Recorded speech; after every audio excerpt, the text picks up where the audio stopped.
Ready to bring your vision online?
Hello, welcome back to Otherworld Connections.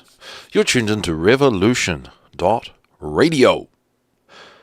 And we stream live from Discord now. And to join the Discord server, what can you do? You can go on to our website, revolution.radio. I've been silent all day. I haven't used my voice once. Yes, go on to revolution.radio and you can join the Discord server from the navigation bar at the top of the page. And while you're there, you could consider, while you're here on revolution.radio website, you could consider supporting us. We are the #1 listener-supported radio station online in the whole world. So please consider supporting our efforts any time by making a donation, which you can do from our homepage. You can become a Patreon. You can donate through DonorBox, which is an international alternative to PayPal. You can make a direct payment for North American residents only. You can donate through crypto, those barcode thingies are there on the screen. Bitcoin, Ethereum, and Bitcoin Cash. Checks or money orders can be payable to Revolution Radio 2 in US currency if you are flush like that. And our monthly goal of $3,000. So far, we've raised $1,588.25, and I am blown away by that. Honestly, the amount of work, time, effort, and stuff that goes into making this thing possible is pretty crazy. We have people working around the clock, literally around the clock. And then if I forget to press mute, if I forget to unmute myself, I get a message, "Hey Gino, you didn't unmute yourself."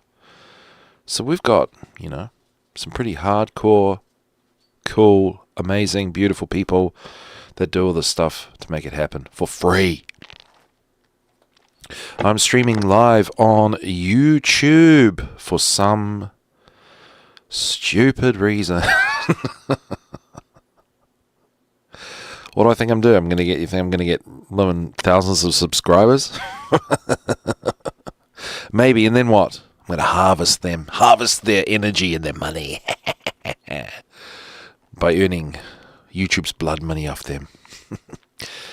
Oh dear, I don't know. You're supposed to do it. I got the tech. I'm trying to make it happen. I'm trying to make it work. And if it's working today, well, that's a good thing, because all your other hosts out there,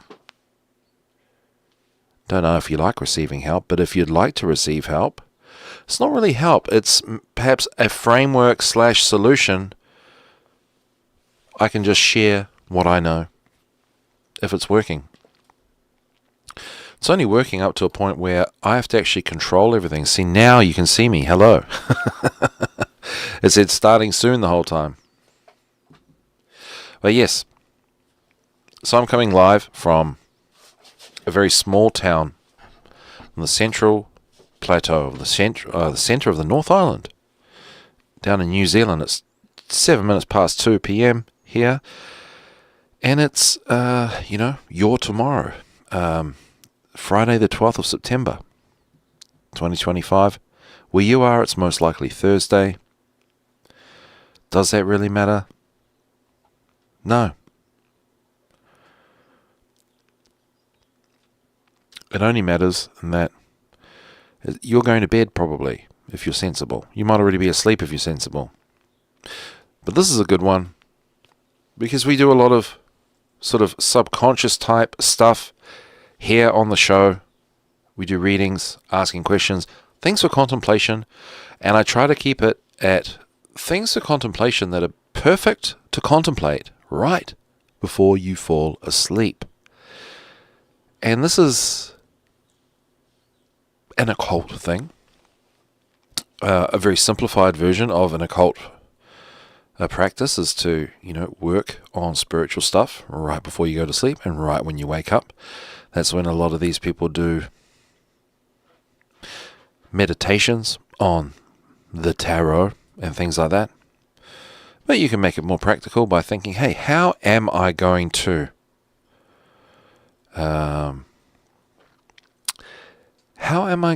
make money in a different way? Or how am I going to achieve that thing that I need to do on Saturday? You can sleep on it, and your helpers, your spiritual helpers, set about to help you while you are reachable in the realm of sleep, in the other world, so to speak. And it's the same place where the spirits and so on and so forth happen to be. And that's an occult thing anyway. And anyway, all that aside, you don't know if it works unless you try it. It's a pretty easy thing to try, just to go, Because the other thing is, oftentimes we go to sleep worrying about things. Well, make sure that worry is a worry that's of benefit to you. Something that furthers your cause. Rather than something that puts you on the back foot or sends you back to the past.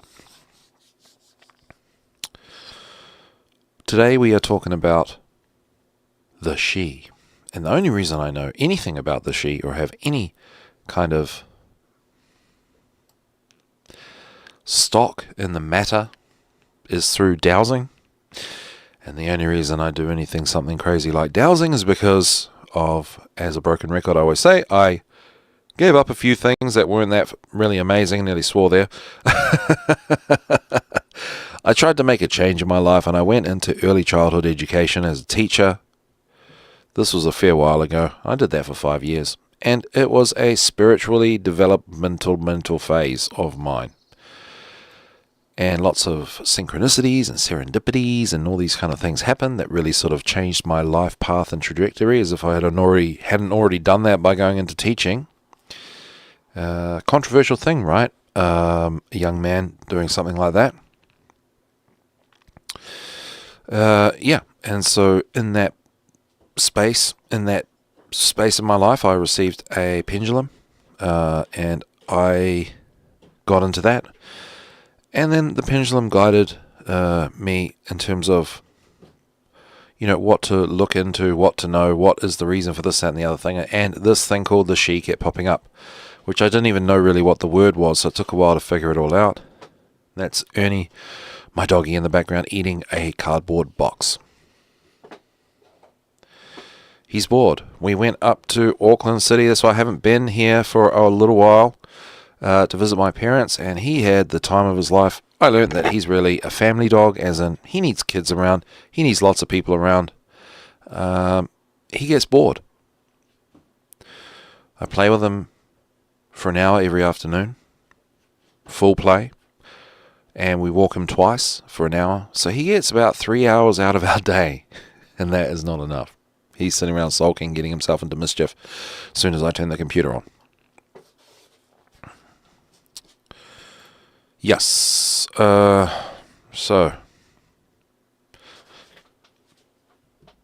what's the moral of the story? We're going to be reading from this book called, The She. I'm going to read chapter 6. I just got to remember that because I'm going to share that. I'm going to show you. There we go. There's the book there. Onto my presentation interface. And we're just going to scroll up to the title page. This is, I don't know, have you guys heard of this stuff? Okay, so this book's called The She, Wisdom from the Celtic Otherworld. And when I started to ask a lot of questions and go really deep down the rabbit hole with my dowsing, I was getting like a sort of, not a rule book, but like a framework, a kind of vibe, a kind of way of life, a way a way that I'm being suggested to going about things. And a couple of years down the track, I decided to start asking questions like, who's actually contacting me, or who's guiding this knowledge? Is it like a particular thing? And that's a whole nother rabbit hole. It can be coming from all kinds of places, right? But the she, something that came up, and I read this book. In this book, The She, Wisdom from the Celtic Otherworld. Now, this book is by John Matthews, and this opens up a whole another rabbit hole that I've never had anything to do with at all whatsoever in my life. And I thought all the stuff like The She was really exclusively for Irish people. Well, I do have Irish heritage, as in my name's Gino, but I'm probably more Irish than Italian by blood, and hey, I like it like that. But perhaps this is part of me getting in touch with something ancestral. I don't know. But here's this place called the Lorien Association.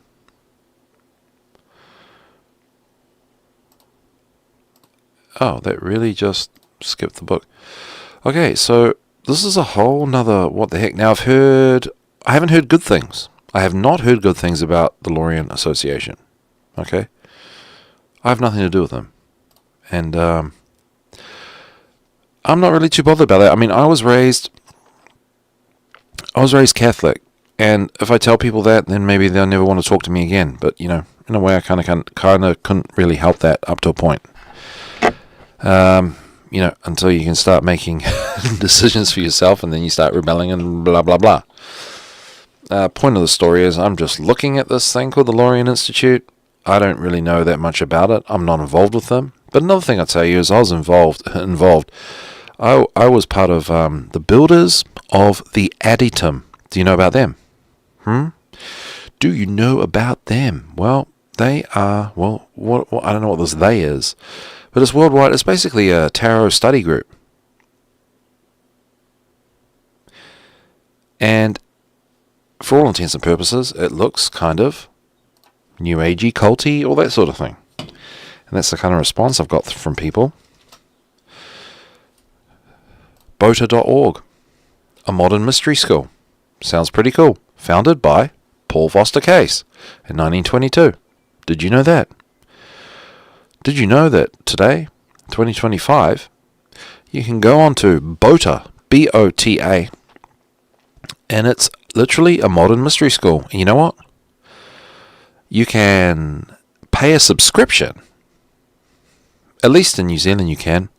Pay a subscription, and guess what? They don't bother you at all. They leave you alone. But they send you a monthly newsletter, and the newsletter is a booklet. And every month, as you pay, you receive a next booklet. And all the booklets add up to one giant mystery school book. I had problems with the online payment, and one day the online payment stuffed up, and they started being very, very, what's the word, occult about trying to fix that for me, and became a parody of itself, where it's like, hey, I want to pay you. I want to keep getting the things. Can you just help set that up? And they were very unhelpful. Well, I think they thought they were being helpful, but I think they were trying too hard to be smoke and mirrors about everything, and so their communication wasn't making any sense. And so that was the end of it. But anyway, you can sign up, and you can be a member. And the only thing that makes you a member is that you're paying them a monthly subscription, and it's not much. But with the monthly subscription, you get a booklet every month, so you're kind of paying for the booklet. I thought it's quite cool, and eventually the booklet adds up to be a book because you get sections of a book, really. And it's about reading the tarot in a particular way, in a very serious way. Obviously, Paul Foster Case wrote a lot of stuff about the tarot, and potentially, if you do tarot, and you do read about it, and you want to learn about it, you probably have read books written by Paul Foster Case on the tarot. So anyway, this book led me to this book on the she. So all I'm just saying is, you just look into things and get into it. And, say if these Bota people started bothering me being all weird, well, they'll tell them to go away. And then that's still part of my story. So when I was part of Bota and people were asking stuff about tarot, people talking about tarot, I was like, oh, hey, do you know Bota? And I would be like, oh, that person just left the conversation. That person left the chat. Well, it's not really a big deal. I don't get this. I think people now, especially in 2025, are heavily invested on, you are what you are associated with. And this is the hyper-materialization of everything through the Ahrimanic force that has come and affected our lives through specifically the internet and technology. So me talking about the Lorien Institute, well, I don't know. They could be they could be the secretly worst group in the whole world. I don't really know. I'm just saying this book. I'm just being what am I being? candid and transparent. Looking for information on the she, especially, perhaps it is a topic that is exploited. Oftentimes you hear people you hear Irish people talking about the she as something to be feared. My experience of the fairy realm here in New Zealand is much more balanced than that. They want to help, but they also don't want you to mess with them. So it's this balancing. And they like to help people that are trying to help, and they like to mess with people who deserve to be messed with. Does that make sense? The point of that story is, I just came across this Lorien Institute, which publishes books on the she, among other things. I just wanted to go through a little bit of it because it's interesting, and I just think Revolution Radio is the place to be for people that know about things. So that's really the main reason I'm bringing up. It's your guys' fault. If you're listening, you're on Revolution Radio, it's your fault. And hello from Eagle Flower. Hello, Eagle Flower. Thank you. I just jumped in on the chat here.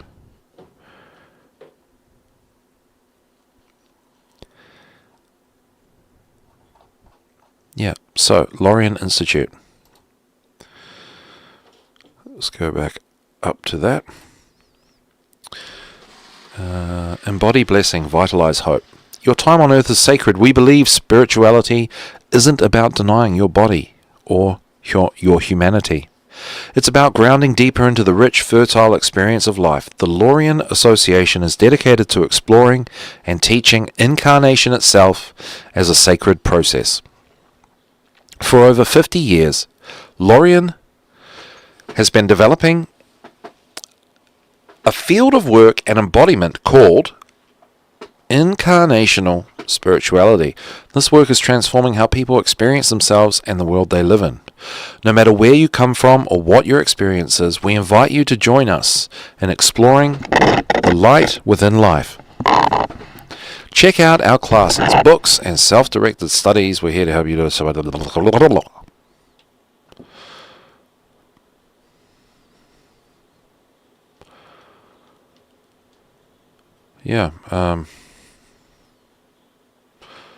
You belong to a world that is more than meets the eye, a whole ecology that is physical, yes, but also energetic and spiritual. How wondrous is that? In Lorien, we explore ways to be good neighbours and creative partners in a living universe, with each other, with Gaia, with nature, with spirit, and with the vast, unseen ecosystems of which we are a part. Whether it's partnering with the devas in your garden, fostering love in a hospital waiting room, or cultivating your home as a lighthouse of blessing, there are countless ways for you to be a wise and creative ally in the world. Connect to the richness of life around you. And so I think it's interesting in that once I studied, as I was teaching early childhood, I was studying Mark Passio's work, What on Earth is Happening podcast, starting at the episode 1, because the episode I heard, that's what he said. So I was like, okay, I'm not gonna stay with the times. I'm gonna go back to 1, and I just took my time with it and did all the and learn about natural law. And I think just what the Lorien Institute, or the Lorien Association does, I like that they're aware of natural law principles and what motivates them, and they're not really explicitly saying natural law, and they're just doing their thing, but they're just trying to inspire people to try and make a change and to connect and recognize that there's other stuff going on that we can't see. And I just think that's quite interesting. And so the book, let's go back to the book. The She, Wisdom from the Celtic Otherworld, kind of runs with that theme, so I'm not surprised that the Lorien Association published it. I don't know if they're the same people. Possibly they are. But what I want to do is I'm going to read Chapter 6. The journey. The journey. Yeah. So let's do it. Scroll down. Chapter 5. Alright, chapter 6. So basically this book is about the author going to an Irish heritage site that was being excavated, and having an encounter with a fairy folk person. Yeah, and then having a dialogue. So he'd go there every day and basically dictate what was being said and write that down, and he shared it in this book. So, you have within you the seeds of great distinction and unutterable beauty. At this stage, I had begun to review the preceding conversations, and to discuss them further with David Spangler. Some of what my visitor from the She had said left me with a feeling of negativity regarding their picture of humanity. One day, on a brief visit to London, as I was sitting on a bus, I looked out of the window at the whirlwind bustle of humanity thronging the streets. Everything seemed at once dirty and exhausted, and I found myself wondering why we had bothered to propel ourselves so far along the evolutionary road. If we could manage nothing better than this, the feeling that overcame me then was dark and disturbing. Generally, I have what I can only describe as fairly warm feelings toward my fellow men and women. Now I found myself questioning that, looking at the inhabitants of the city as though they were stamped with what the English prophetic poet William Blake called marks of weal and marks of woe. When I got home that night, I telephoned David and told him what had happened. This is what I was concerned about when I said the communications were a bit negative. So many of the things like this I've read since the 1950s have expressed a similar sort of dissatisfaction. It's very easy to see such things as an expression of the recipient's own feelings. But I don't feel particularly dissatisfied with my life, I answered. I know that, said David with a laugh, which is why I think you should ask your communicator what he thinks about this. The idea seemed a good one, and when I had rung off, I sat down at once before the glyph and put this very question. I did so with some hesitation, wondering what sort of answer I would get, but my visitor's response was measured, warm, and informative. And so here's some dictation. It is certainly not our wish to cause such feelings. As I said when we first spoke together, we are an ancient race who has observed you for many years. We have not always liked what we saw, yet for every act of darkness we have seen an act of light. Through the making of music and the creation of art, as well as through acts of kindness and generosity, you have expressed a fullness of spirit that in every way equals any we have seen. The main reason for our contacting you at this time is because we have seen the potential you possess, and because it would give us joy to see that more fully expressed. It would indeed not be worthy of us if we were simply to offer praise and assurance that you had already achieved all that you might. This would be false indeed, and very far from the truth. You have within you the seeds of great distinction and unutterable beauty. Our fear is that you will not achieve this unaided. And though we cannot, nor would we wish, to impose our will upon you, we are able to offer guidance to help you take the next steps on your road of development.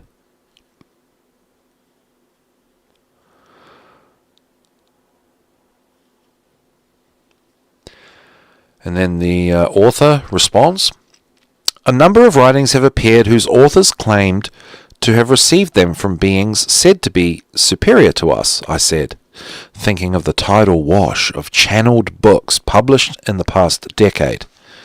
Many were critical, but had little by way of constructive answers to these things. My communicator's reply was patient. "That may be so, but I would not be here if I bore your kind anything but goodwill. There are indeed those among us who feel ill-disposed towards your race. Who look with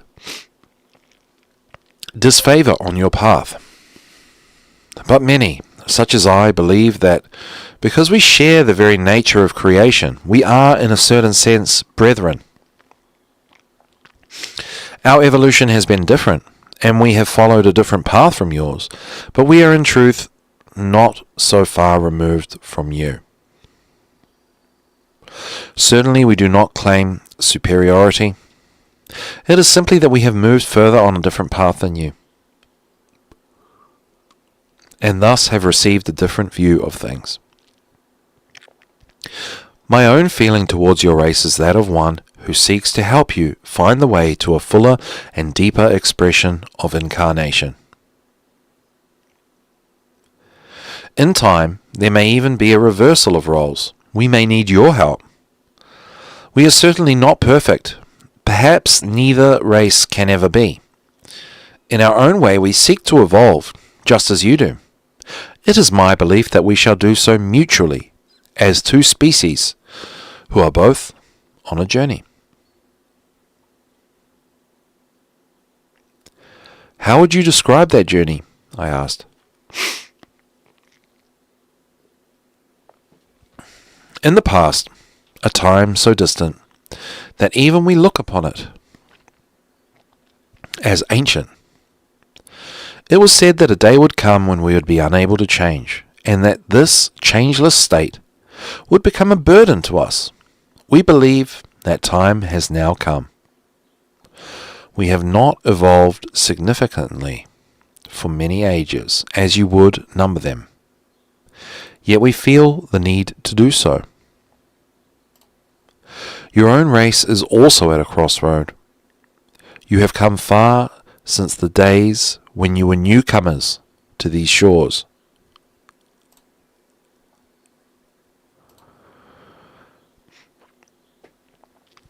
And you have travelled so fast that you have become out of step with the rest of creation. It is as though you have left behind certain aspects of yourself and certain parts that could be developed further. In your own lifetime,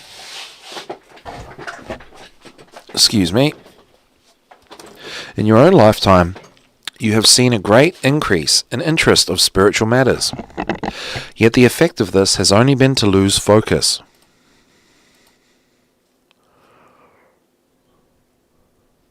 As though the very plenitude of spiritual paths has weakened your resolve to discover the things that remain hidden. Has weakened your resolve to discover the things that remain hidden. Among the greatest gifts we have observed in your race is the desire to know and to explore. This hunger has propelled you far along the path of the day and the path of the night. Hence, your journey is indeed one of exploration, not only in time and space, but in the dimensions of spirit. If I said to you that our two races, human and she, were on a parallel way, that our journey was in pursuit of similar goals, how would you respond? Rather nonplussed, I answered that I could not see how this might be, given the differences in our beings. He answered, "Yet, is the disparity so great as you suggest? We may be formed in a different way, for this is not truly how I appear, and our nature may be different. But we are both seeking the same things, the answer to our presence in this universe. You are not alone in asking such questions. We too are concerned to know why and how we are as we are. In this way, we walk a similar path, and it is one on which the sharing gives a unique opportunity to learn for both of us.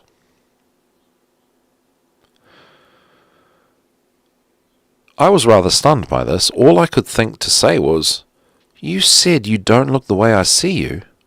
Well, then what do you look like?" "I cannot truly show you. Not because I do not wish to, but because your senses are not attuned to see me as I truly am. Thus, when I appeared to you at first, I took the form that your kind have often given us. It is as though you have a common pool of awareness and perception that presents you with certain pictures. Thus, if I showed you my world, you would see things that your deeper mind told you to see. It is the same for me. This is itself of no importance, but it shows how careful we must both be in accepting the messages of our senses. For instance, I wonder if we see you as you truly are. Might not my sense be as programmed as yours? It would be easy to believe that our impression of your race is false, that we still perceive you as you were, rather than as you are now.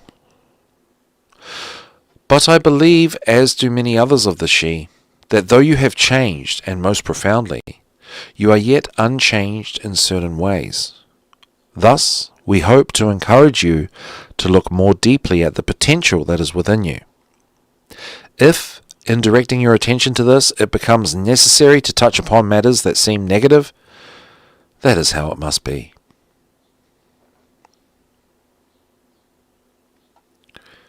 At this point, I felt as though I had been put firmly in my place, but I also felt I had been answered, and that the intentions of the Sidhe were nothing but kindly towards us, even if they did see our shortcomings with rather more insight than we were given. Certainly my visitor's comments on our inability to see anything were not programmed. To see anything we were not programmed to see seemed important, and I determined to follow this up at a later time. After this, it was 2 days before I had a chance to tune in again to my visitor from the Sidhe. When he appeared, I began by asking a question concerning the relationship between the fairy race and ourselves. Specifically, I asked how we were related, and if so, whether there was an aspect of the Sidhe within us, and even an aspect of humanity within the Sidhe. The relationship between our two races is complex. I have said already that we emerged first upon this earth. The newcomers, as we called you, came many thousands of years after us. At first, we tried to speak to you, but your response was either, as now, not to see us, or to be afraid or angry. There are stories that speak of deaths in both our races arising from this first meeting. But it is our belief that these were a result of misunderstandings rather than deliberate hostility. This is all so long ago that even we are not certain of it anymore.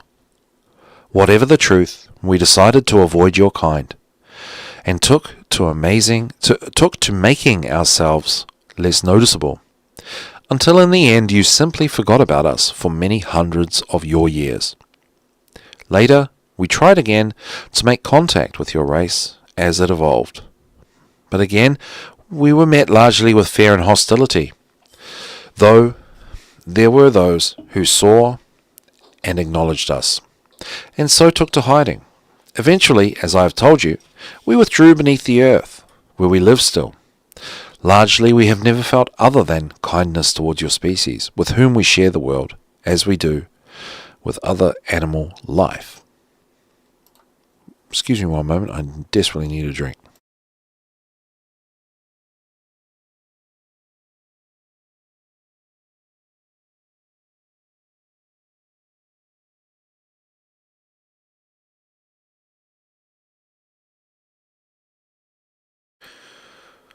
Alright, excuse me. Alright, where were we? Now, at certain times in this long history of our two species, excuse me, that's fizzy water bubbling in my throat. There have been those that choose to leave the state of being in which we dwell and live with your kind. Those who have done so have found themselves growing old and meeting death, as do you. In the same way, your kind have chosen to come in and live in our world, giving up your gift of mortality to become one of us. We have already mentioned that there has been love between our kind and yours, and that our blood has mingled. For many years we were uncertain that this could happen, but in the end it was proved that we indeed could mate, and there are those who share the blood of one and the other race.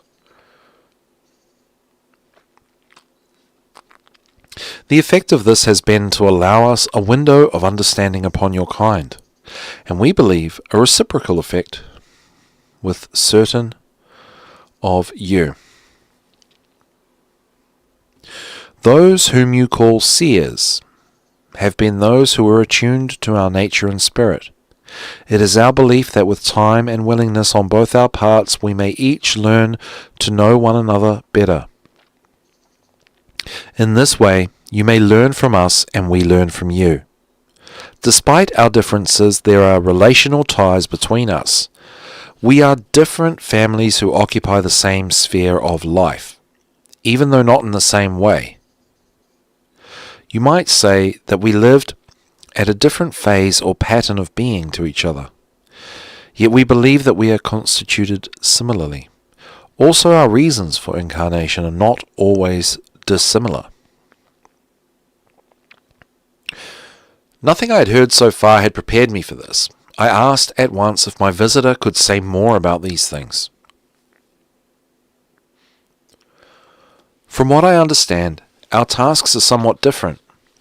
For you, it is the completion of a work that has evolved with you, but which was present from the beginning. You will have heard many times that the nature of this work has to do with perfecting yourselves. This is only partly true. Indeed, it would be a good thing for all of the worlds if you could achieve this. But there is more to it than that. For what you are also required to do is to perfect your relationship with other states of being. You might consider these as the states that exist before birth and after death, which are, incidentally, different. You will have heard that all living things proceed towards a final goal. This is true, but they do so at different rates. Thus, we move more slowly than you, yet cover greater distance, as this is measured by time and space.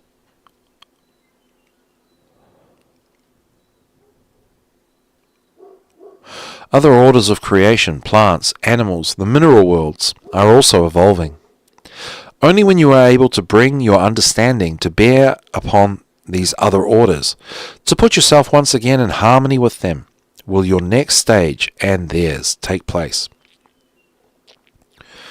This is the reason it is so important for you to become reharmonized with the rest of creation. As long as you exist out of phase, there is damage to the great web everywhere. We, too, feel this. The wounding of your world can be dangerous to our state of being also, for our worlds and our state of being are connected through the heart of the great web of all beings and all worlds.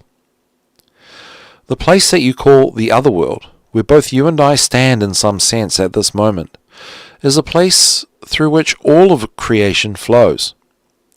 Thus you might move from one world to the other most easily without ever leaving your own place. This form of travelling is easy enough to master.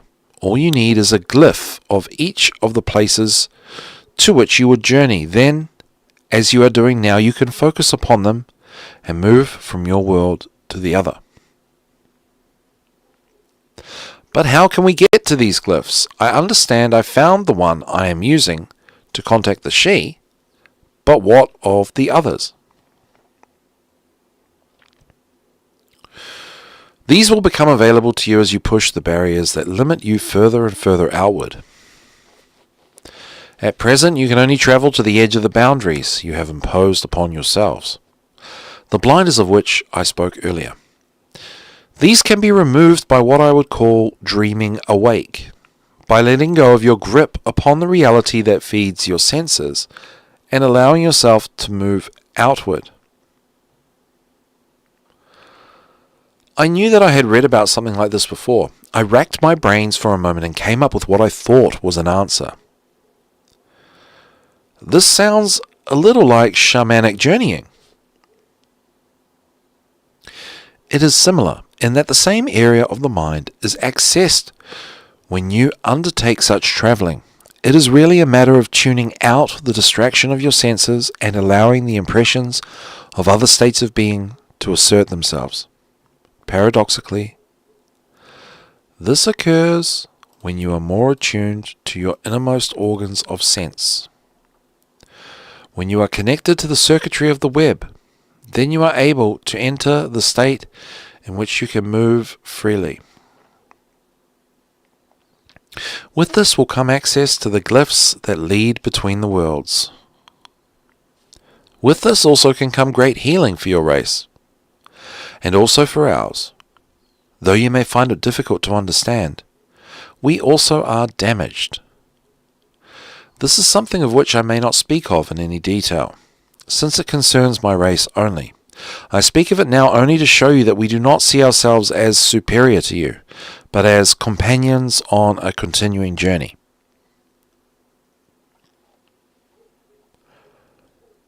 When you speak of being damaged, is there nothing we can do to help you?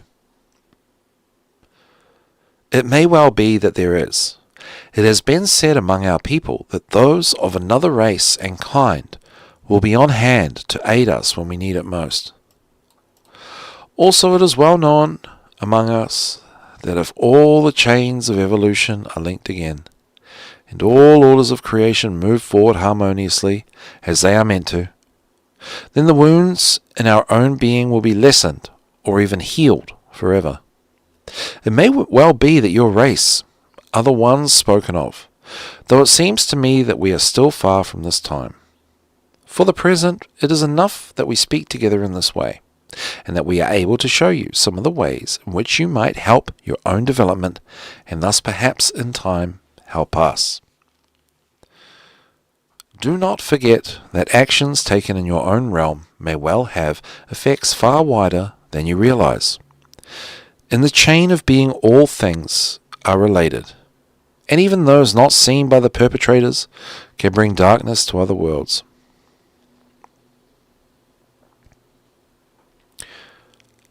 I asked a question that had been intriguing me throughout this exchange.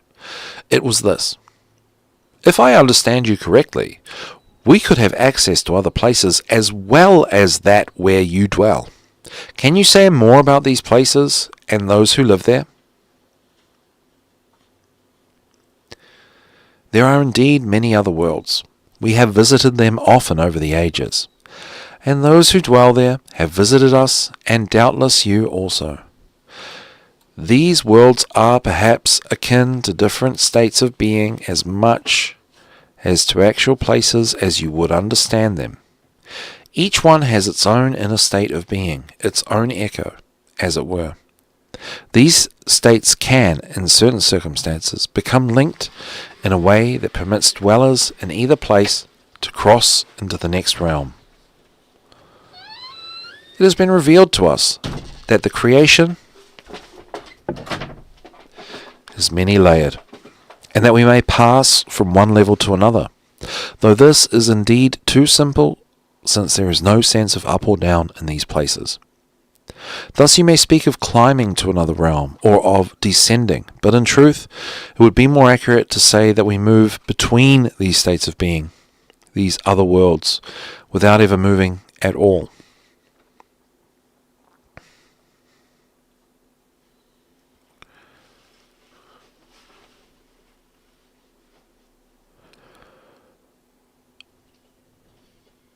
I was in a state of some excitement by now, and could not help asking if this kind of travel could take us even to the stars. In the sense that those distant places to which you refer are in effect no distance at all. The answer is yes. There are those like ourselves who travel through the many-coloured layers with ease. For since there is no time in these dimensions, distance also ceases to exist. I would be misleading you if I said that I do not fully understand these matters. Perhaps I should say that I do not possess the words to explain it. Imagine, if you will, that merely by wishing to do so, you might walk in worlds more distant, as you measure distance, than any world upon which you have gazed. This is why we have spoken before to you of the importance of your imagination. This may become a vehicle for infinite travel and perception, once it is fully awakened and has been properly trained.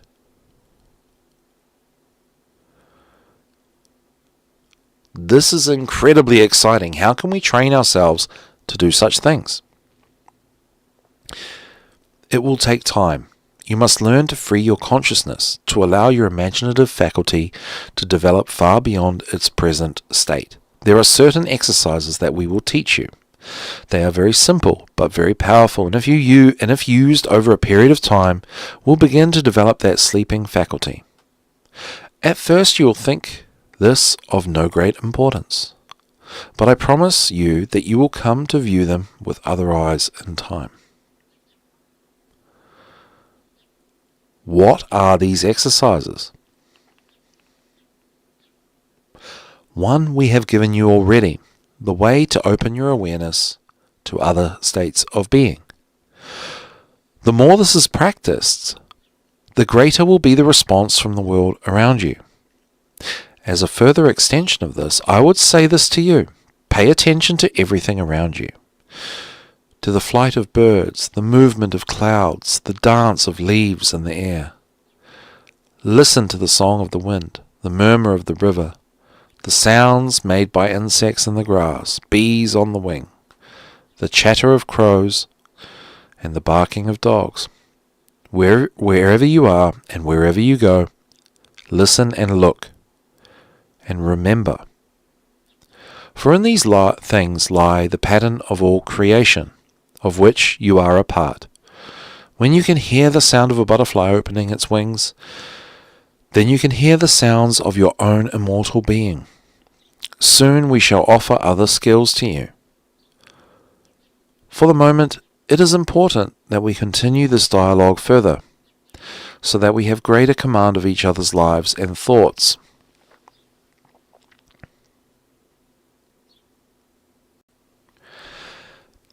At this point, the session ended for that day, but I was left with a deep and overwhelming sense of excitement. I knew, however, that I must somehow contain this, and putting thoughts of further exercises firmly from my mind, returned to other questions that had come up during the conversation and that I now noted for use the next day. And that was chapter 6 from the book called The She, Wisdom from the Celtic Otherworld, in which the author has a correspondence with a being from the otherworld at a sacred site that had been in Ireland somewhere, that had been being excavated, and a fairy glyph was discovered, and that was the sort of a tool in which he could see and speak to this being. And this book is published by the Lorien Association. The author is John Matthews, who has done many things to do with the she. Yeah, so I think this book is really interesting in how the she, or the messaging coming from the she, is like kind of highlighting parts of our humanity that are powerful and important and just human as well, and magical at the same time. So I just think that's really, really cool. And there's a connection between that and this deck by Emily Carding. And John Matthews wrote the sort of review of it on the back. But I think what it appears to be is a sort of a community of people in agreement of sort of what the she wants from us and values in us, and where it wants to see us do, or how we want to be, or how they want us to be, better versions of ourselves. And I think that translates to different people in the world that have had these experiences and received these similar kind of messages. And for me, funnily enough, it resonates with me based on just my dowsing, and I didn't even know what the she were when I was dowsing. I just started to get this, in a way like a framework, or just that is really the basis for the show, Otherworld Connections. And it's just, it's for me, it's affirming. It's like an affirmation to find other people that have received messages that say similar stuff. So that was just a random chapter that I just read for you. And speaking of like who we should be and stuff, a lot of it for me is about communication and speaking, working on my public speaking and speaking my mind and speaking my opinion. And with recent news of I don't even know what to call him, but his name was Charlie Kirk, and he was assassinated yesterday. And in my opinion, he was a very moderate person. Hey, let's just go and have a conversation. And obviously it's a very YouTube thing, right? He would go to universities and they would be filmed and people would challenge his views and he would challenge other people's views, and it was all in a conversation format but with microphones, so probably a bit more like an informal debate. And he was assassinated, and that is absolutely terrible. Someone like him, I always consider him as very moderate, just almost, I don't mean to throw away any of the work he's done at all, but just like as something almost more like a entertainment practice for university students to get their rhetoric right, and him to promote his, his brand, dare I say. He was killed for that, and that's very, very, very sad. A little bit more on that on the other side of the ad break, so stay tuned. You're listening to Otherworld Connections on Revolution Radio.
Hello, welcome back to Otherworld Connections. You're tuned into Revolution Radio, and we stream live on Discord. You can join that server if you go to the website revolution.radio. Perhaps you're already there, and you can join the Discord server by looking at the top of the screen on the tab there.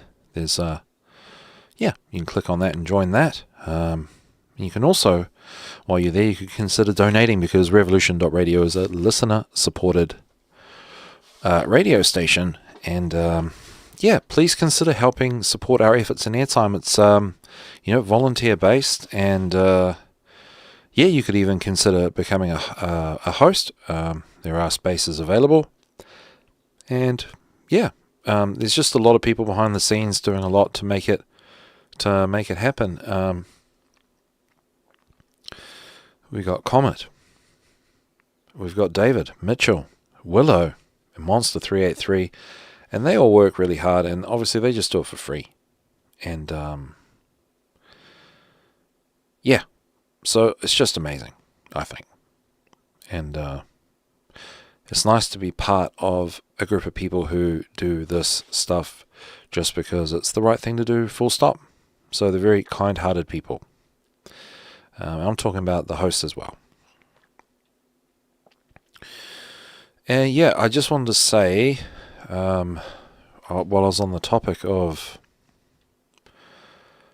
Charlie Kirk, is that someone posted the video of him actually dying, and I think someone posted saying it was fake. I don't know about that stuff. Oh my gosh, that looked like a person dying to me. And it reminded me of the Christchurch thing. Did you know, if I talk about it right now, I could be thrown in jail for the rest of my life? Literally. How bad is that? But you guys know what I'm talking about. The Christchurch incident. And I've got that same vibe of when that happened. And I dare I say it's a bit similar to 9/11 as well. A little bit. I'm not trying to diminish, the number of casualties, mortalities, all that. I'm not trying to say 1 equals 1,000 or anything like that. I just mean the other thing it reminds me of, really mostly just me being in little old New Zealand, is COVID-19, the lockdowns, and the trauma. So I'm not trying to make it about me and how I feel, but the thing is, these things happen. And that's the point, right? A terrorist attack or something like that, anything like that, those things are for you and I, each individual, to be affected on an individual level quite deeply by that event. And the COVID-19, I was just thinking about it literally, yesterday before this assassination happened. I was thinking about how much COVID-19 affected my life and changed, my relationships with my family and people I knew. It changed my view of humanity. I was still working in retail at the time, and I chose not to wear a mask, so I confronted that dissonance every day as someone who was clearly portraying himself as an anti-lockdown, anti-vax type person by refusing to wear a mask in public and in retail spaces. And it just reminds me of that. And I mean, I think for me, having, a desire in my life to, be able to speak my mind clearly and more fluently, even if it was controversial, that's something I still work on. It's part of why I do this. Sorry everybody. You guys just get to listen to me practice speaking. And, I feel like I have a way to go, and I actually would sometimes watch. I'm anti-politics. I consider myself an anarchist. I don't believe in government. Anyway, my point of my story is, I would still watch Charlie Kirk and other conservatives and right-wingers and stuff in the space of debate when they would talk about topics that I felt I had an affinity with. And I just got to watch and, admire their confidence and their composure in the face of adversity, and still keeping their cool and being able to make their point and speak their mind. And I feel like that the assassination of Charlie Kirk is an attack on that dynamic, because at the end of the day, I consider him extremely moderate. If you think about the stuff we talk about, people talk about on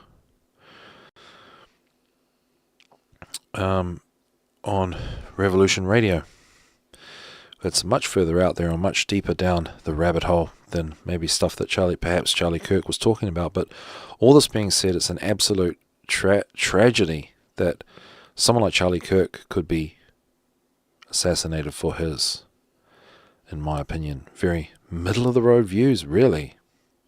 And I'm sure there's more to it than that, but for the moment, I just want to say, because I do have the microphone and this thing has happened, it's probably deeply affected some of the people that have political leanings on the show, hosts on the show, on the radio station, Revolution Radio. And so, because of all this, I'm just saying I'm going to press mute, and I'm going to have 1 minute of silence for the assassination of Charlie Kirk, and I believe it's symbolic of trying to beat down the idea of free speech, having just civil discourse, speaking your mind and speaking what you believe is true, fearlessly.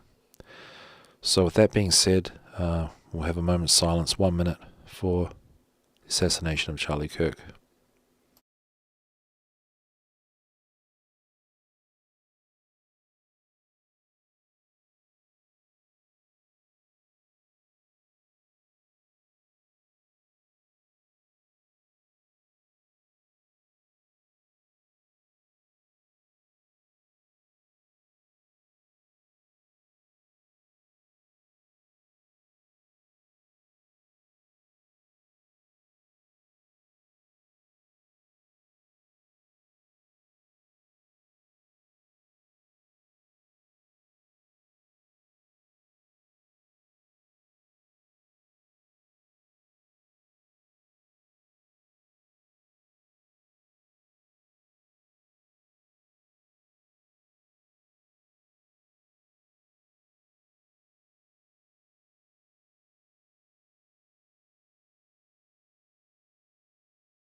Alright, and that was just 1 minute of silence for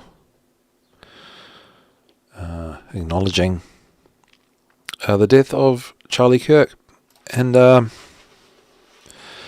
mean, I don't know if this is really like a good thing, but I think one of the things that is kind of good in a morbid kind of way is the people that are celebrating his death, obviously, they obviously haven't listened to the guy, right? So the people that are celebrating it are just extremely ignorant, which is also really, really bad. But does that make sense? Does that make sense? The people celebrating actually don't really know what the guy says. He just fits into this bill of like the evil other, the evil opposite, the evil enemy that we have that's not one of us, which is it's good in the sense that those people are much more stupid than they already are. Does that make sense? Because I think it would be even more scary that if they did actually listen to everything he said and thought, oh, you deserve to die for that. I think that they have an idea of these people as a certain type of evil that they are not, and so they're just extremely stupid. That's just my opinion, and I hope that makes sense. And yeah, provides some sort of solace in the in the idea of that. But yes, so moving on from that now,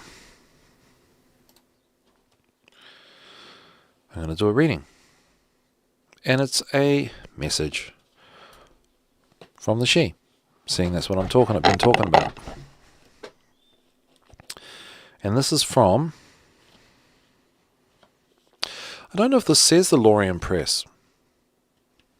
This is Schiffer Publishing, but I think it's also part of the Lorien Press, Lorien Association. So John Matthews is an author, and he's written more than 90 books on Celtic mythology, and he was a historical advisor in the movie King Arthur. And the book we're reading from was John Matthews. So John Matthews himself. Is it John Matthews himself?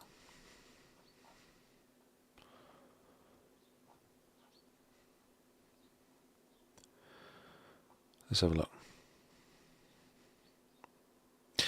Yeah, John Matthews himself. So this channeling was by John Matthews. So he experienced that. And anyway, this is a little bit separate. This is by Emily Carding. Tarot of the She. And it's definitely in the same vein as the book. It's got the same font. So it's the same kind of, at least, clique of people. Alright, so let's get on with this this reading. So this is just general message from the she for us. Okay, and as ever, it's always us, so I'm not really claiming expertise on this. First card being Dreamer 3. Now, I believe Dreamers are swords, so this is the 3 of Swords. I've been doing a fair amount of work from the 3 of Swords. I always thought it was quite a positive card. This is Soul Loss. I just always want to read, there's a little bit of a poem in each one, so that's quite nice. So we go to Dreamer 3. The heart of dream is torn in 3, leaving a hole where the whole should be. The blessed ravens feast on sorrow, that the light may bring a fairer morrow. So it's about release, mental anguish, bitterness, heartbreak, trauma.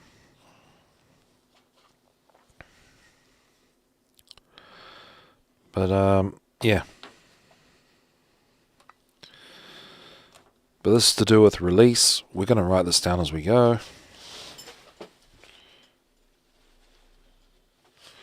You want to go out, Mr. Ernie? We'll let you out, eh? Poor guy. He's got post-Auckland depression. This guy had the time of his life in Auckland. Playing with my dad. Annoying my mum. Doting on my sisters and vice versa. And going for walks where there were plenty of dogs to meet. Obviously, more densely populated area, right? Just in the big city. With a dog.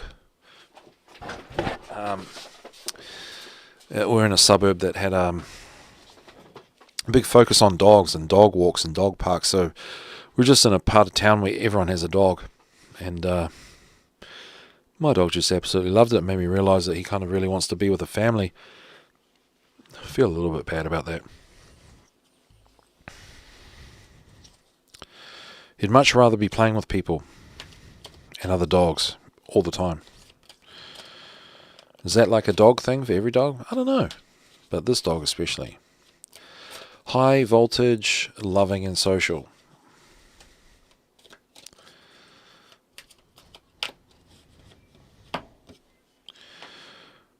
Okay. Number 20, Judgment. Pretty interesting cards here. I'll put it up on the screen. Yeah.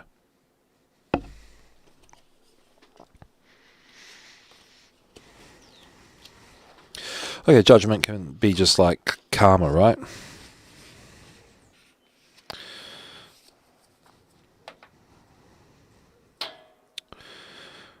It could be purification. So I am the golden trumpet of the higher voice. I am the herald of a new age. That which is hidden will be known to all, and those that were cast out shall once more ride the crests of the mountains. Above the clouds on the highest peak I stand and sing the truth of my soul. All is open, all is known. I present myself without shame. With upright palms and wings outstretched, my destiny is clear. What was broken shall be whole. Unseen shall be once more seen, and all shall ascend to glory. I am the peak of aspiration. I am the chorus of the ether. I am evolution. I am revolution, expanding and contracting with the cosmic breath. I am the higher purpose of all things revealed, and I will show you what lies above and beneath. Stand with me now and sing your note, as pure as your truest name. So judgment really is the natural law card. It's just sort of like what is, how things work. So, is this saying, are we making up a sentence? Because I know the she in these readings, they tend to essentially make each card form words as part of a sentence, and it becomes a message from the she. That's how it's been working here on Otherworld Connections. So that's what's happening here. So I think it might be just literally like judgment itself. Is it judgment itself? So releasing judgment, is it judgment of other people? Is it judgment of the self? Okay, so far we can just be saying release judgment of others. And this is kind of how it works.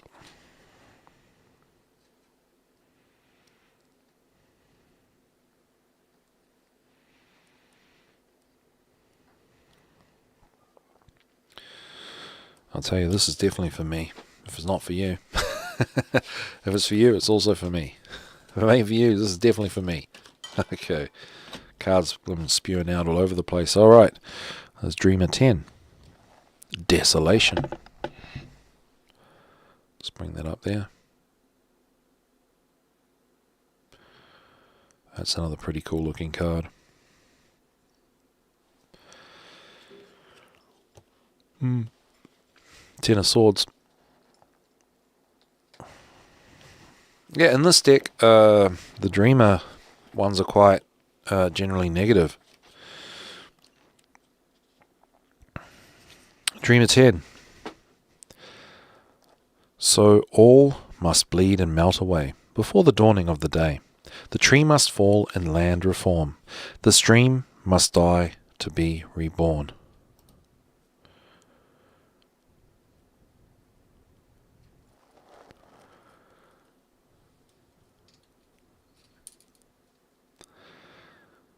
The key words is closure, endings, resolution, depression, exhaustion, death, and clearing. And I think I know where this is going.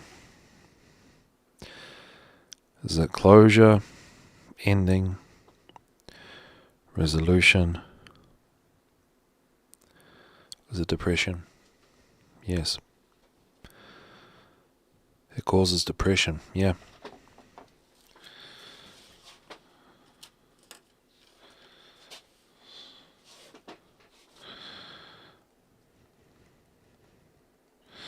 Because it causes depression. And that's the natural law in it. Judging others,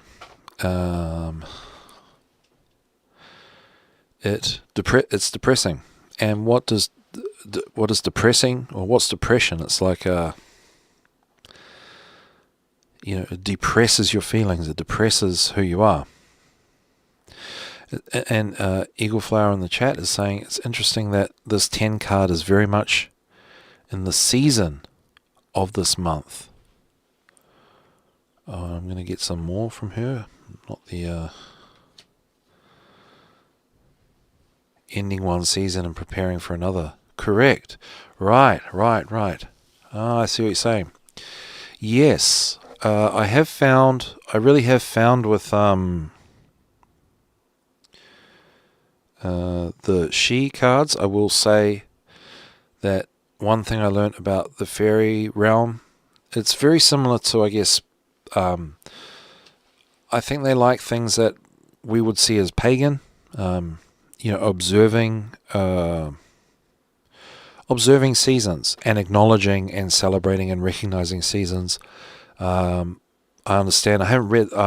Maybe I should eventually just read each chapter of that book. I think they do say something about it in there, but they really they admire and see the power in doing that as people. That say we just acknowledge, even just acknowledging like you've done right here and now about the changing of the seasons and acknowledging and recognizing that in the fairy realm, they really get their kicks out of people doing that. So I'd say the fairies are definitely on your side, Eagle Flower. And they just, there's something about that they see as much more powerful than even we really think, if that makes sense. Like, we're doing more for things than just the face value of just, we're just acknowledging that. Because a lot of people don't, right? Being raised Catholic, I didn't acknowledge any season at all. It was always just feast days of saints, or obviously Sunday Mass, or different reasons to do different decades of the Rosary and all that sort of stuff. But it was all just acknowledging doctrine. I mean, acknowledging people, and I think like saints and what saints have done, and the symbolism and the archetypal symbology, whatever the words you can say for those things are, I think have some value. But it was kind of all replaced with dogma. So yes, acknowledging these changes of seasons, and with some, I guess, reverence for for nature. The she really, really, really like that. So yes.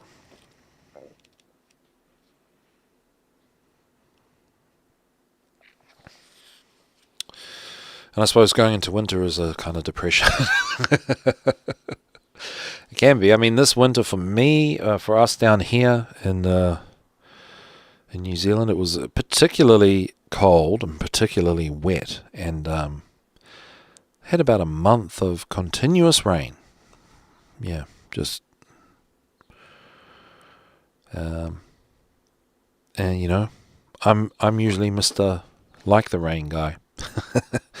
But that started to get pretty depressing. There wasn't really much of a light at the end of the tunnel, and then obviously the firewood wasn't really lighting that well, because even though it was under shelter, it was just in sort of wet environment, right? But yeah, so, and this is also obviously to do with natural law, where it's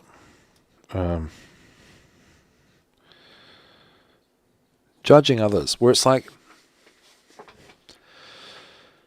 complaining, which could be,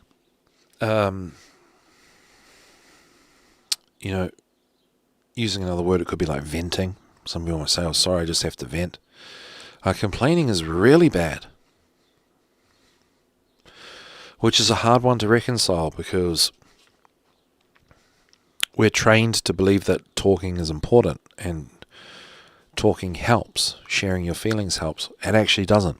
It actually makes things worse. And this is sort of an analog or a plural of that, where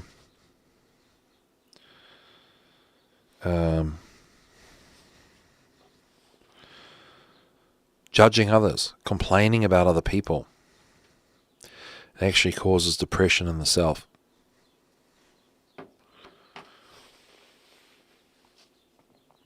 Because you are affirming depressing things. So you're making yourself depressed. That's how it works. it's very hard not to. I've noticed it a lot, like since I moved away from a lot of people, coming to this small town and living much like a hermit, willingly, like I really enjoy it. I've been enjoying it. And then going back to the city and seeing, especially in the family dynamic of complaining. And it's sad because it's like, it is a way, like life is tough for most of us, right? And there's lots to complain about. And there's lots of stuff that you can't do anything about. Dealing with bad people out there in public. Like, you can't just do whatever the heck you want about it, because there are consequences for you too out in the matrix. So complaining kind of becomes one of the last things you can do to sort of share and bond with other people that are close to you. I mean, I don't know, who am I to say what the real alternative is to that? But it's just sad that, a lot of it is framed, like a lot of life is framed around having to release emotional stuff and dumping it onto other people. And I know that's like a blunt way to say it, but I don't know what the real solution is, but all I know is that it's not good to do that. And it becomes a loop, because you can't really say, oh, hey, don't do that, because now you're judging that person, right? But I think silence is okay. Silence and being with other people, just being with them, is the thing that should be the nice thing. And trying not to let other people take that away. So you've gone out there in the world and you've been treated like dirt, and this person ripped you off, and that person cut you off, and this other person called you this thing, and someone else threatened you, and all of that stuff. And then you get home, and the hard thing is to leave all that behind and not let them come into that space with your loved ones, and to try and make it a place that just the being is the thing that is the solution, that is the antidote. It's a removal of that, and it's a bringing in family and loved ones and just being together. And if you don't have good things to say, or if all that's in your mind is all those things that happen and complaining about them, I recommend, and I've been trying this myself and it's been working, just hold on. Just hold on. And it's not about holding on to that. It's just think, I'm not going to talk about that because it causes depression. I'm not going to talk about it. It'll go away.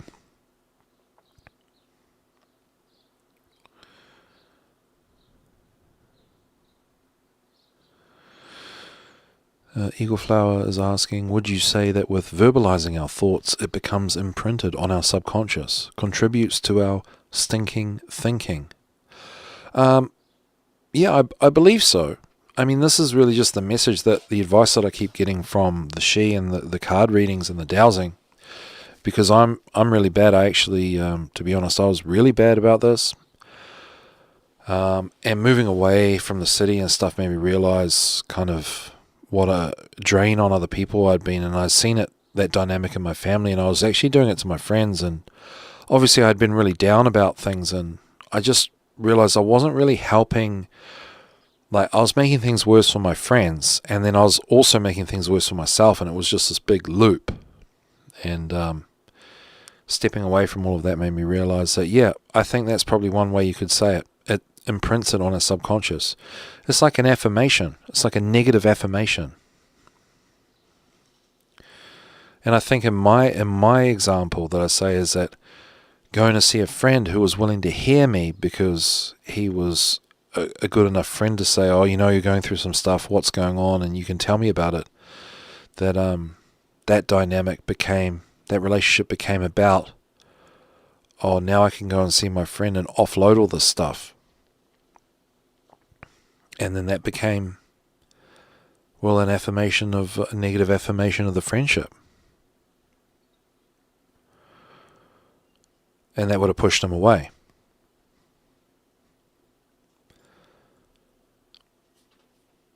Well, that was what I reckon pushed him away.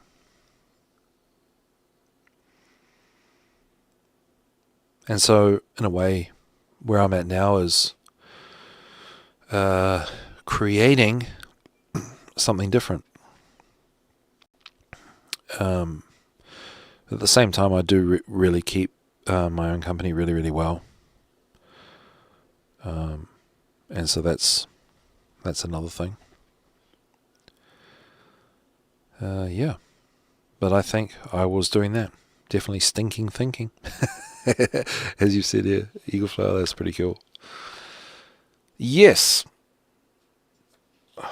So, getting those things off your chest in your social circle, not such a good idea, I don't think.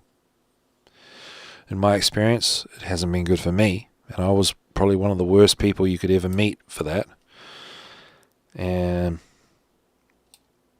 And yeah, if anyone out there is curious about that sort of stuff, then obviously you can check out Joe Dispenza's work and Bruce Lipton's work, which is really kind of like the power of the mind. And then Joe Dispenza's work talks about the thoughts, the emotions, and the actions, and how you need sort of two of them lining up for the third one to come along. So if you're kind of feeling bad, and you're talking bad, and you're thinking bad, then you're acting bad. So you kind of bring everything down with you. Pat Rabbit says, the fraud of Freud. Interesting. Yeah, I never got as far as the fraudulent part. Mr. Middle Rabbit. I think Freud affected or influenced so many people that are also considered frauds. I know a lot of people consider Carl Jung to be a fraud, but I don't know enough about them, and what I have read about them has made a fair amount of sense. But I think when you, I'm really speaking out of turn, but I think when you sort of,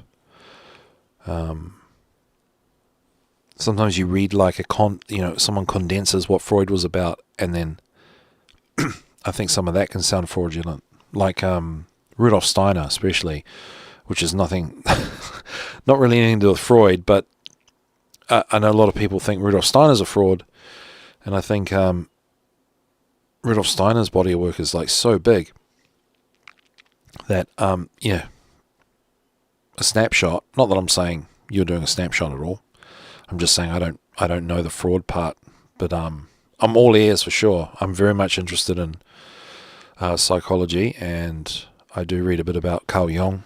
I read a lot of Rudolf Steiner, which is a different era.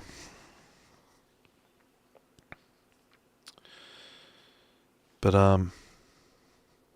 yeah, I'm definitely keen to know what people consider fraudulent of Freud. I'm definitely keen to hear about that.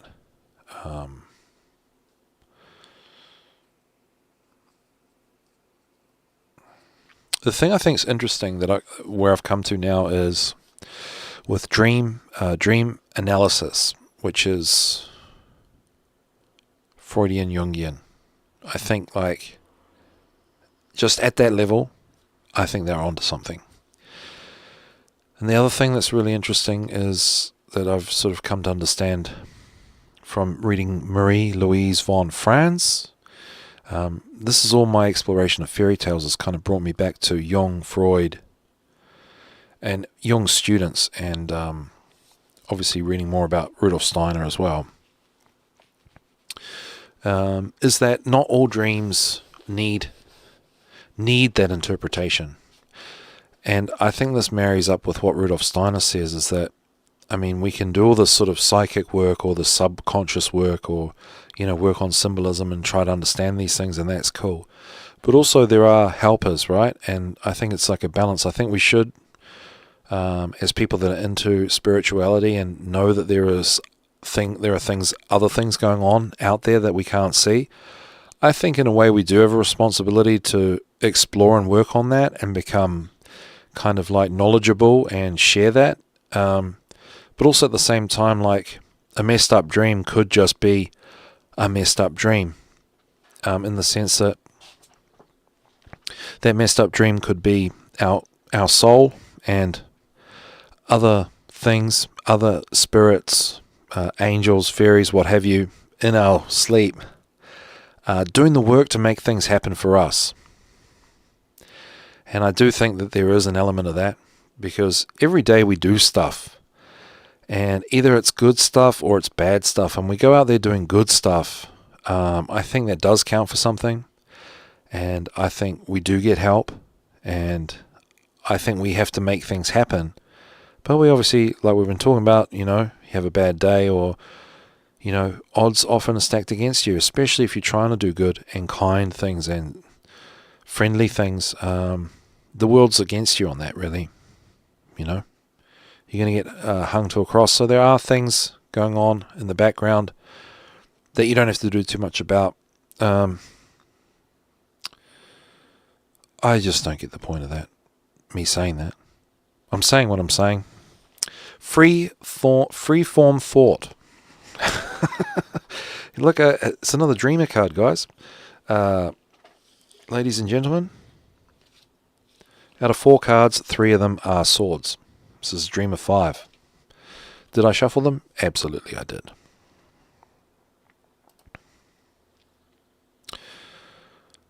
So, 5 of swords.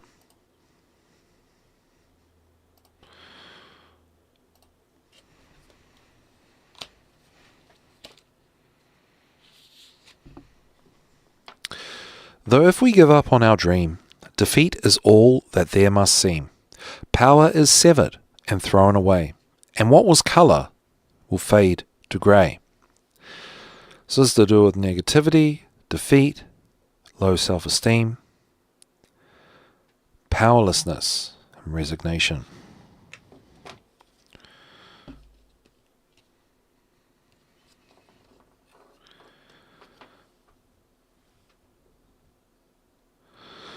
So yeah, it causes depression and powerlessness.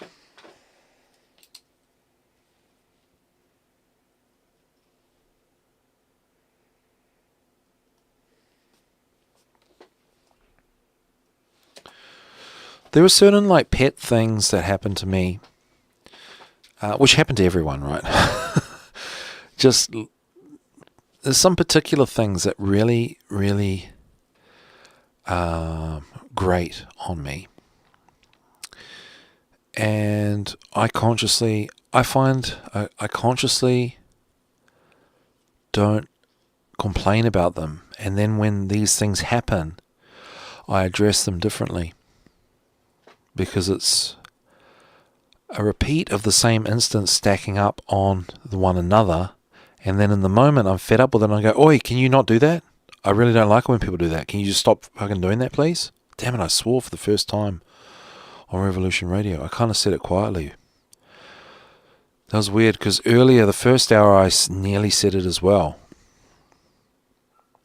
Okay, so I said it a bit quiet, so hopefully I don't get in trouble.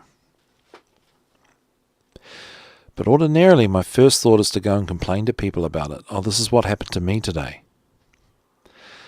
But since I've stopped complaining about things, or calmed it down and toned it right back, that my instances of typical things happening out in 3D reality, I've dealt with them differently, because just in the moment I've gone, right, there's that energy again, I've got to do something with it, and then I do something with it in the moment, rather than practicing a depressing and disempowering strategy of holding on to it and then going dumping that experience on someone else.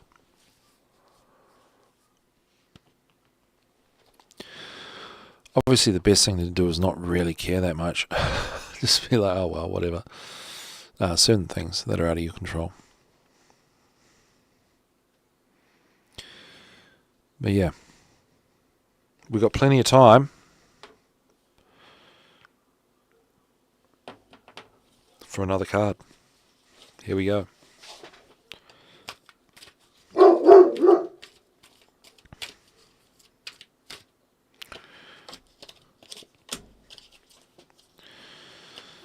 Alright, we've got 2 cards here.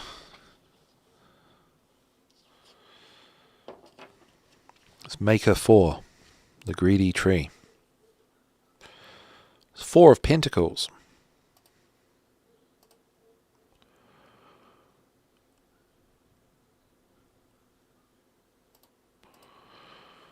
Alright, let's have a little look.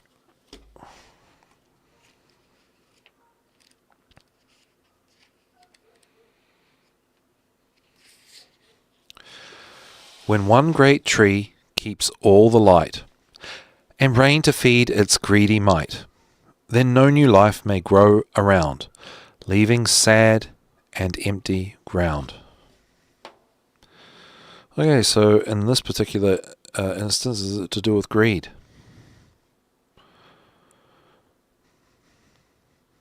Selfishness, oppression, fear of loss, static, stability. Is this a new sentence? To create stability of whatever this card is.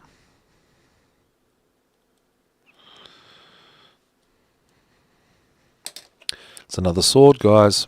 This is all about our thoughts, this reading. A dreamer prince. Gift of liberty. So stability of like free thoughts or control of the mind. Positive thinking. Let's see. Let's just do a quick read through of the, well, let's read the little poem. Dreamer prince. He dreams of more than any could know, but they are seeds he cannot sow. His winged thoughts fly upon the air, never to land within a prayer. Is it original? Quick thinking, impractical, schemes, ideas, inspired thinking. Is it something else?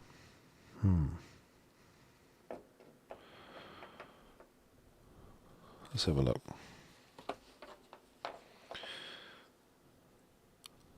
Swords.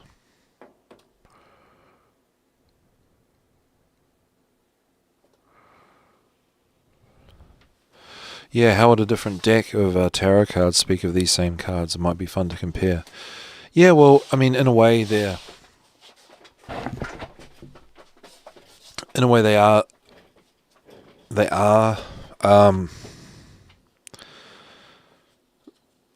I mean, in a lot of ways, they are the same. Is what I'm trying to say. Because here I am, I get like the Dreamer Prince, but that is the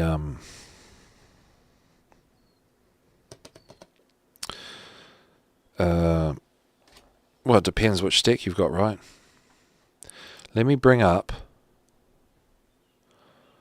Hopefully, we've got time. Yeah, we've got 10 minutes. Okay, so I'm going to bring up a book, another tarot book. It should be Arthur Edward Waite, which is, yeah, classic. And that's PDF, so I can put that on the screen.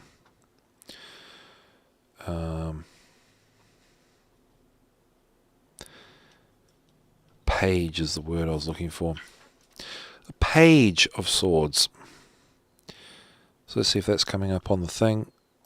There we go. Page of Swords there on the screen. And this is Arthur Edward Waite's interpretation. Yeah, so in this deck they've called it the Dreamer Prince, which, you know,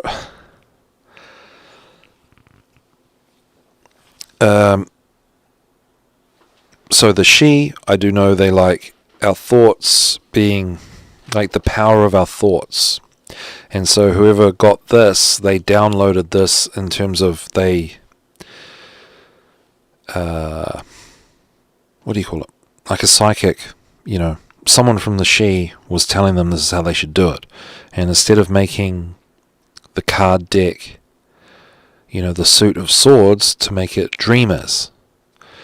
And it makes sense in terms of how the she see things. Like swords is to do with, well, predominantly the thoughts, but it's like the air and, well, the air sign, and like dreams and stuff like that, and spirit and that sort of thing.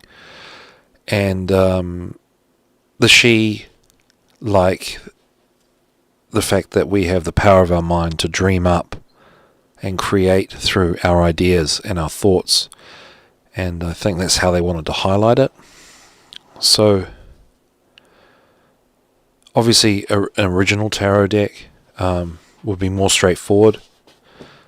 But I think that's also more open to interpretation, where say this tarot, the she deck, kind of bottlenecks it a little bit to kind of put your mind or awareness to dreams and that kind of aspect of swords, rather than just swords. It could be all these kind of things. Don't know if that makes sense. I mean, like, obviously, not to sort of be a cop out. Like, I'm not obviously an expert. I just sort of do this as the crow flies, But yeah, let's have a look at the Page of Swords. A lithe, active figure holds a sword upright in both hands. While in the act of swift walking, he is passing over rugged land, and about his way the clouds are collocated wildly. He is alert and lithe, looking this way and that, as if an expected enemy might appear at any moment. So the divinatory meanings are to do with authority, overseeing. And, well, it brings us back to what I said, sort of like control, like, self-control of the thoughts. Overseeing, secret service, vigilance, spying, examination, and the qualities belonging. So is this really to sort of like overseeing the thoughts or the mind? For stability of mind? Controlling thoughts, yeah.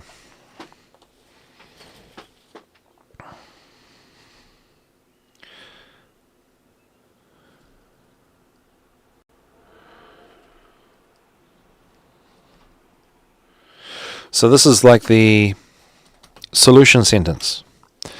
So try not to complain about others, and release your judgment of others onto other people, and maybe even onto them. Because it causes you depression rather than a release. It causes think about that. It's like a balloon. You want to release the air of the balloon, but then the balloon becomes depressed. I guess that's a good way to put it. So for stability in mind and having control of your thoughts, that's where we're up to. So this is probably like a solution to...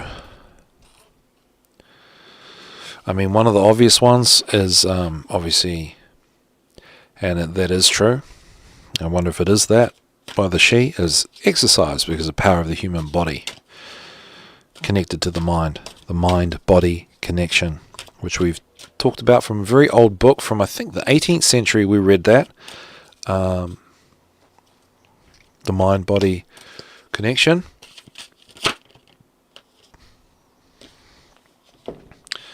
We'll look at this. Another swords card. Another dreamer card. Dreamer 6. I should try and shuffle on the screen so it looks like I'm not fiddling with the... I am fiddling with them, but I'm just trying to get the card out, right? Whatever the card is supposed to be. Dreamer 6. Insight's Voyage. One of my favorite drawn cards on the deck. I'm going to bring that up here.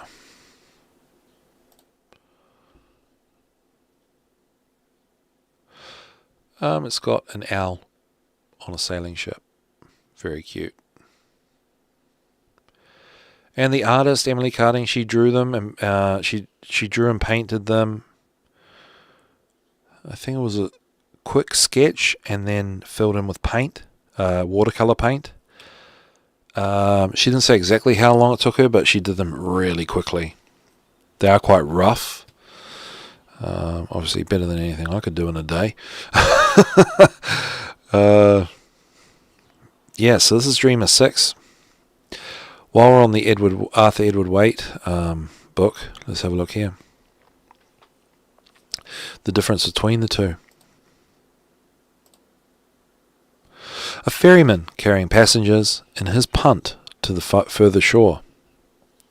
The course is smooth, and seeing that the freight is light, it may be noted that the work is not beyond his strength. divinatory meanings, journey by water, route, way, envoy, commissionary, expedient. So maybe here is some insight, or there is a way.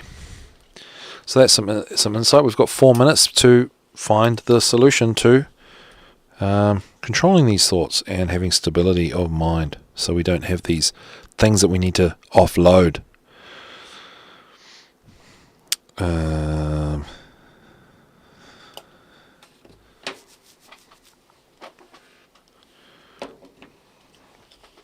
let's just double check on here. Dreamer 6. Heed now, dreamer, a brighter quest. The winds of fate, who know you best, will guide you now in secret ways to brighter truths and clearer days. And that brighter truth and those clearer days are coming with this next card. Let's see.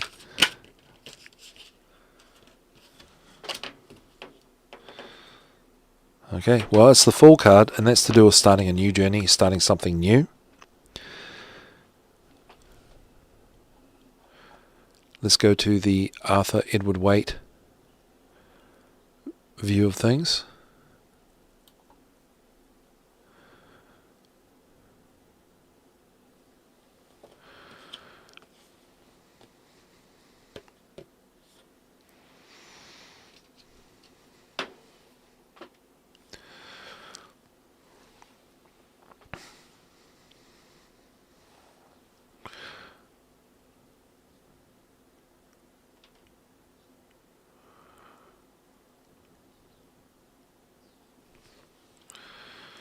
Okay, let's go.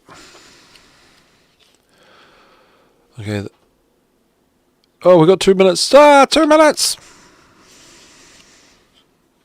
Okay, it's to do with innocence, adventure, exploration, recklessness, trust, protection, beginnings, quest, search. It's to do with self-development.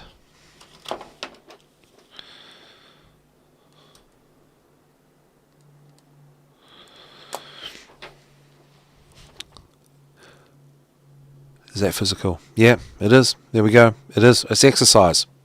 So the Fool, he goes off on an adventure. So is it walking? Is it running? Is it any kind of stuff like that?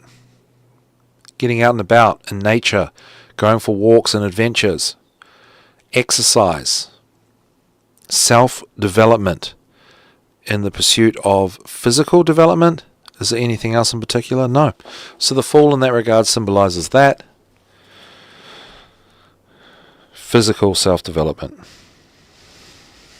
And obviously he's got the dog there, right? And boy, my dog has kept me busy and got me active. Got me jogging, running, kicking balls, going for long walks. So sometimes the solutions are so simple. But that's what the she like to see in people, is these simple things that we have the power to do are actually much more powerful. Recognizing and acknowledging changes in seasons have a profound effect on our lives and others, and just working on our self-development, our physical self-development, getting some exercise can help keep our mind robust, stable, and healthy, and not overwhelmed by these negative things that happen to us out there in 3D reality. And so we don't have to offload onto other people. We can hold on to that, and we have resilience of mind to be strong and stay happy and grow better and do better. Thanks so much for tuning in. I love you guys, and we'll see you at the next one.